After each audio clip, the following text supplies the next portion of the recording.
جمعے کا دن تھا، جبریل آئے، یا رسول اللہ مجھے اللہ نے بھیجا ہے کہ جاؤ میرے محبوب کا حال پوچھ کے آؤ۔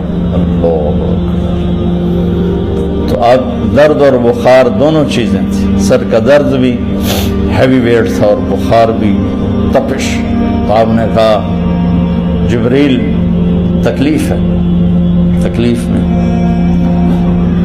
ہفتے کا دن پھر جبریل آئے، یا رسول اللہ مجھے اللہ نے بھیجا ہے کہ جاؤ میرے محبوب کا حال پوچھ کے آؤ۔ پھر آپ نے فرمایا تکلیف میں۔ اتوار کو پھر جبریل آئے، یا رسول اللہ نے بھیجا ہے کہ جاؤ میرے محبوب کا حال پوچھ کے آؤ۔ 12 ربیع الاول آ گئی، 632 عیسوی اور 11 ہجری۔ آپ کی طبیعت میں بشاشت آئی تو صحابہ نماز پڑھ رہے تھے، آپ نے دروازہ کھول کے سب کو یوں دیکھا تو حضرت انس فرماتے ہیں ہم سب نماز میں تھے، لیکن جب دروازہ کھلنے کی آواز آئی اور اللہ کے نبی کا چہرہ تو ہم سب نماز میں یوں ہو گئے، نماز کے اندر ہی سارے اللہ کے نبی کو دیکھنا شروع کر دی، بھول ہی گئے کہ نماز پڑھ رہے ہیں، ایسے گم ہو گئے آپ میں۔ تو آپ نے جلدی سے دروازہ بند فرما دیا۔ یہ آپ کی آخری زیارت تھی اپنی امت کے لیے، اس کے بعد آپ اپنے اللہ کی طرف کا سفر شروع کیا۔ تو اشراق کے بعد آپ نے اپنے بیگمات کو بلایا، ان کو بتایا نہیں کہ میں آج جا رہا ہوں، سب سے ملے، سب کو الوداع کیا اور انہیں بھیجا۔ اس کے بعد آپ نے حضرت فاطمہ کو بلایا، جنت کی عورتوں کی سردار، سب سے زیادہ محبوب بیٹی، سب سے زیادہ جگر کا ٹکڑا، دل کا ٹکڑا کا، جس نے فاطمہ کو دکھ دیا مجھے دکھ دیا، جس نے اسے سکھ دیا مجھے سکھ دیا۔ ہاں ان کو قریب کا، بیٹی قریب ہو، تو ان کے کان میں کہا میں جا رہا ہوں۔ وہ رونے لگی، تو ہم نے کہا رو نہیں، چند دنوں کے بعد تیری میری ملاقات ہو جائے گی سب سے پہلے۔ تو 6 ماہ بعد حضرت فاطمہ کا بھی 24 سال کی عمر میں یا 25 سال کی عمر میں انتقال ہو گیا، ان کو رخصت فرمایا۔ پھر آپ نے داماد مولا علی کو بلایا، ان کا سر اپنی گود میں رکھا اور ان کے سر پہ اور کمر پہ ہاتھ پھیرتے رہے اور ان کو دعائیں دیتے رہے، آہستہ آہستہ تھی، آواز اونچی نہیں تھی، پست آواز تھی، اور یوں سر پہ کمر پہ، سر پہ کمر پہ، اور دعائیں دے رہے۔ ان کو رخصت فرمایا۔ آخر میں اپنے جگر کے ٹکڑے حسن اور حسین کو بلایا، جو ہی سینے سے لگایا آنسو شروع ہو گئے۔ بیویوں کو رخصت کیا، خاموش، بیٹی کو رخصت کیا، خاموش، داماد کو رخصت کیا، خاموش۔ جو ہی بچوں کو سینے سے لگایا تو آپ کے آنسو نکلنا شروع ہو کہ ایک زہر میں تڑپ تڑپ کے مرے، ایک کا سر کٹ کے نیزے پہ چڑھا۔ میرے نبی آگے آنے والے زمانے میں دیکھ رہے تھے کہ میرے بچوں کے ساتھ کیا ہونے والا ہے، اس پر آپ بے قرار ہو کر روئے، بولے کچھ نہیں۔ ان کو بھی رخصت فرما دی۔ جب وہ چلے گئے تو جبریل آ گئے، یا رسول اللہ باہر ملک الموت دروازے پر کھڑا ہے، اندر آنے کی اجازت چاہتا ہوں۔ تو آپ نے فرمایا آ جائے، میں نے کب روکا؟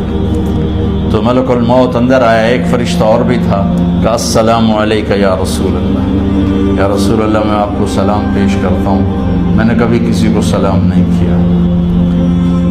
آپ کے رب نے فرمایا جب جاؤ تو اجازت لے کے جانا، بن اجازت اندر نہ جانا، میں کبھی کسی سے اجازت نہیں لیتا۔ اللہ تعالیٰ نے فرمایا آنا چاہیں تو لے آنا، رہنا چاہیں تو چھوڑ کے آ جانا، یہ اختیار اللہ نے کبھی کسی کو نہیں دیا، آپ پہلی اور آخری ہستی۔ تو آپ نے فرمایا اگر میں اجازت دے دوں تو میری جان نکالو گے؟ تو اللہ کے امر کا پابند۔ تو آپ نے جبریل سے پوچھا کیا کہتے ہو، تم کیا کہتے ہو؟ جبریل نے کہا یا رسول اللہ، اللہ آپ کی ملاقات کا شوق۔ میرے بھائی بہنوں، اللہ سے یہ دعا کیا کرو کہ اللہ ایسی موت دے جب جانے کا وقت ہے تو ہماری ملاقات کے شوق دے۔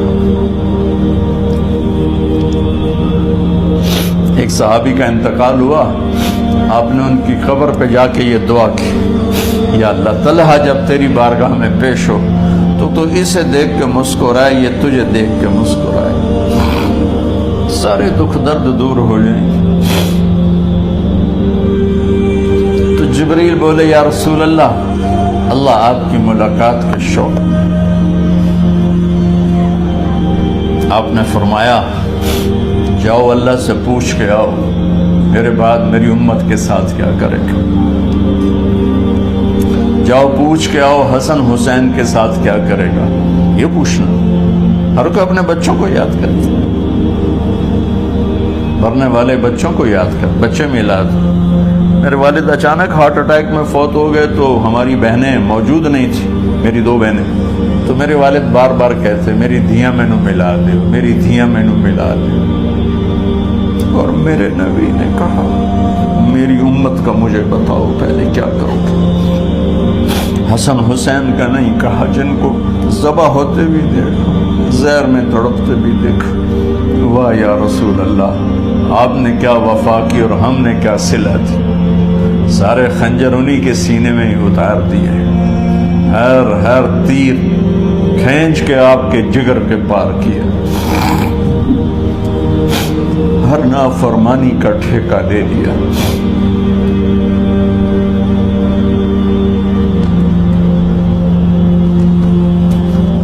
آؤ پوچھ کے آؤ میرے بعد میری امت کا کیا کرے گا۔ تو جبریل جا کر پیغام لائے کہ اللہ تعالیٰ فرما رہے ہیں ہم آپ کی امت کو تنہا نہیں چھوڑیں گے۔ میرے رب کی عزت کی قسم، خواتین و حضرات، میرے رب کی عزت کی قسم، میرے نبی یہ بات نہ اٹھاتے تو کوئی ہم میں خنزیر بنتا، کوئی بندر ہو جاتا، کوئی کتا ہو جاتا، کوئی سانپ بچھو بن جاتا۔ اس کملی والے پہ درود و سلام پڑھو جس نے اولاد کو پیچھے کر کے تمہیں اللہ سے مانگا۔ جب تک اللہ نے یہ نہیں کہا کہ آپ کی امت کے بارے میں راضی کر دوں گا، آپ نے فیصلہ نہیں کیا کہ چلو ملک الموت اللہ کی تقدیر کو پورا کر، اور جاتے ہوئے 2 نصیحتیں فرمائیں، وہ بھی بچوں کے لیے نہیں، بیویوں کے لیے نہیں، امت کے لیے۔ الصلاۃ وما ملکت ایمانکم، اے میری امت نماز نہ چھوڑنا، نوکروں سے اچھا سلوک کر، حقوق اللہ نماز، حقوق العباد غریب لوگ، اور فرمایا غریبوں پہ ترس کھانا، اپنے نوکر ملازم غلاموں پہ ترس کھانا، اور نماز نہ چھوڑنا، نماز نہ چھوڑنا، نماز نہ چھوڑنا، نماز آخر الفاظ ہے، نماز نہ چھوڑنا، نماز نہ چھوڑنا، نماز نہ چھوڑنا۔ رب حضرت عائشہ کے سینے پر اس طرح نیم دراز تھے، حضرت عائشہ یوں سیدھا بیٹھی ہوئی تھی، اب فرمایا کل مجھے فخر حاصل ہے، مات فی سحری و نحری، میرے نبی نے میری گردن اور سینے کے درمیان اللہ کو جان پیش کی۔ آپ اس طرح نیم دراز تھے تو تھوڑی دیر پہلے عبد الرحمن بن عوف آئے، آپ کے عبد الرحمن بن ابو بکر آئے، آپ کے ہاتھ میں تازہ مسواک تھا، آپ مسواک بہت فرماتے تھے، تو آپ اتنے کمزور ہو چکے تھے کہ بولا نہیں جا رہا تھا، تو آپ کی نظریں مسواک پہ ٹک گئیں، دیکھے جا رہے ہیں، مسواک کو دیکھے جا رہے ہیں۔ حضرت عائشہ نے محسوس کیا کہ نظریں مسواک پر ہیں، تو کہا یا رسول اللہ آپ مسواک کرنا چاہتے ہیں؟ تو آپ نے تو حضرت عائشہ نے اب بھائی سے لے کر وہ لکڑی اور اپنے منہ میں چبائی اور آپ کے منہ میں اس طرح کر کے خود چلائی، کہا میں وہ خوش قسمت ہوں جس کا لعاب آخری غذا تھی جو میرے نبی کے منہ میں گیا، وہ حضرت ام عائشہ کا لعاب مبارک تھا۔ اور پھر اس کے بعد اگلا یہ سارا واقعہ ہوا تو آپ نے کہا الصلاۃ وما ملکت ایمانکم، ایک نماز نہ چھوڑنا، ایک اپنے نوکر نوکرانی غلاموں سے اچھا سلوک کرنا، اور پھر اللہم الرفیق الاعلی، یا اللہ بلا لے۔ جب آپ نے اعلان کیا کہ چلو تقدیر کو پورا کرو، تو جبریل بھی غمگین ہو کر کہنے لگے یا رسول اللہ پھر میرا بھی آج دنیا میں آخری دن ہے، آج کے بعد میں بھی کبھی اس دنیا میں لوٹ کے نہیں آؤں گا، یعنی وحی کے ساتھ۔